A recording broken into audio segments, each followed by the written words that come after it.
On s'entend pour dire que ça a été une année politique chargée, tant à Québec qu'à Ottawa. Avec moi, l'expert en sondage Philippe Gifournier de Québec 125. Bonsoir, Philippe. Bonsoir, Marie-Christine. On va commencer d'abord par le provincial, de sondage en sondage. On l'a vu, le Parti québécois qui trône au sommet des intentions de vote. Mais la question de la souveraineté reste quand même beaucoup moins populaire que le PQ, là.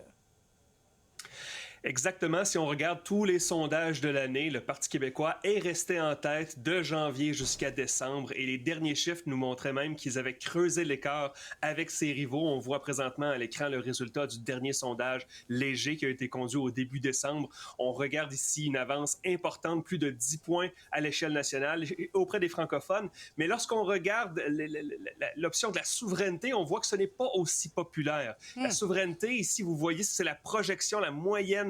On voit 37 serait en faveur de la souveraineté, mais c'est aussi, on comprend avec les indécis, ça pourrait tourner encore plus bas. Mais en effet, la souveraineté va être un des points importants de la prochaine campagne électorale et ce sera un défi pour le Parti québécois et Paul Saint-Pierre Plamondon. Mais justement, c'est quoi les pièges à éviter, selon toi, pour Paul Saint-Pierre Plamondon? Il doit comprendre qu'il est en avance.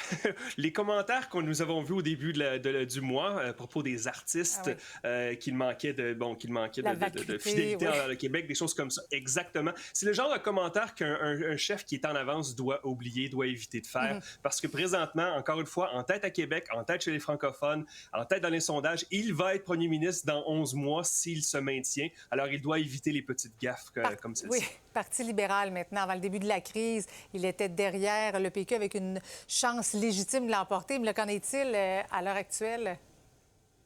Oh, les chiffres ont chuté pour le PLQ dans le dernier mois et ce n'est pas rose. En effet, au début du mois de novembre, on avait un sondage léger qui avait seulement 5 points entre le Parti québécois et le Parti libéral. Évidemment, au niveau national, le Parti québécois était favori à cause de son avance chez les francophones. Mais les chiffres personnels de M. Rodriguez ont chuté. Dans le dernier sondage Palace, seulement 13 des Québécois avaient une opinion favorable de M. Rodriguez. Et ça, c'est autant que M. Legault, qui est au pouvoir depuis 8 ans. Alors, j'allais dire, ça va pas mieux pour la CAQ. Exactement. M. Rodriguez a des chiffres de fin de règne et quand on regarde les chiffres de la CAQ pour M. Legault, ce sont des chiffres catastrophiques. C'était désastreux l'an dernier, on s'en rend compte, mais ça ne s'est pas amélioré. On voit 75 d'opinion défavorable pour M. Legault. Donc, un défi pour la CAQ. Puis un mot en terminant sur ce qui se passe à Ottawa.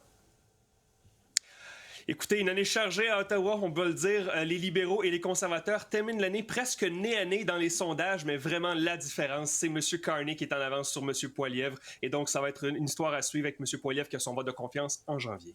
Intéressant tout ça. Phil, merci beaucoup d'avoir été avec nous ce soir. Merci Marie-Christine.